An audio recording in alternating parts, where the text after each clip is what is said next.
আমাদের চাম্পাপুরা কোচিং সেন্টারের কর্ণধার রাজীব কুমার দাস এবং শঙ্কর দেবনাথ মহোদয়, ওনাদেরকে অনুরোধ রাখছি আমাদের পালসার 150-র চাবি ইফসিতের হাতে তুলে দেওয়ার জন্য। আমি চাম্পাপুরা কোচিং সেন্টারের কর্ণধার রাজীব কুমার দাস এবং শঙ্কর দেবনাথকে অনুরোধ করছি ওনাদের হাতে বাঘের চাবি তুলে দেওয়ার জন্য। সবাই সবাই জোরদার করতালির মাধ্যমে ইফসিতে এলিভেনের যুগকে সম্বোধন করবেন। অসাধারণ খেলা উপহার দিয়ে ওনারা চ্যাম্পিয়নের পুরস্কার আমাদের আরো সকলের ময়দান থেকে গরবিশা স্মৃতি ক্রিকেট টুর্নামেন্টের চ্যাম্পিয়নের পুরস্কার ওনারা তুলে নিচ্ছেন।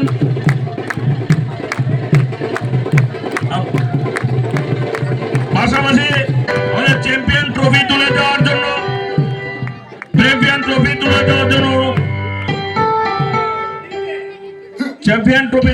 জন্য অনুরোধ রাখছি আমাদের আজকের এই খেলার শুরু থেকে শেষ পর্যন্ত যেভাবে আমাদের এখানে উপস্থিত থেকে আমাদের এই খেলাটাকে সুন্দর এবং সাফল্যমণ্ডিত করে তুলেছেন আমাদের 29 ওয়ার্ডের মাননীয় কর্পোরেটর সম্মানীয় রুমা দাস মহোদয়া এবং বিসিসিআই এর অনলাইন স্কোরার সম্মানীয় যাদব মজুমদার মহোদয়কে অনুরোধ রাখবো আমাদের আজকের এই ফাইনালিস্টে যারা চ্যাম্পিয়ন হয়েছেন ইফসিতে 11-এর হাতে চ্যাম্পিয়ন ট্রফি তুলে দেওয়ার জন্য আপনারা আমাদের আজকের এই অনুষ্ঠানের বিশেষ অতিথি রুমা দাস মহোদয়া এবং যাদব মজুমদার মহোদয়কে অনুরোধ রাখবো তাদের হাতে চ্যাম্পিয়ন ট্রফি তুলে দেওয়ার জন্য।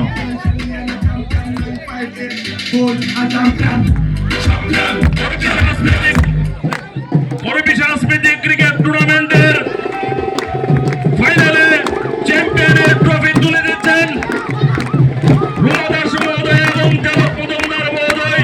ইফসিতে 11-এর হাতে চ্যাম্পিয়নের ট্রফি তুলে দিচ্ছেন।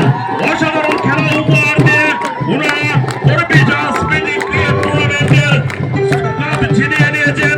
অসাধারণ খেলা উপহার দিয়েছেন আমাদের দর্শকদেরকে অসংখ্য ধন্যবাদ।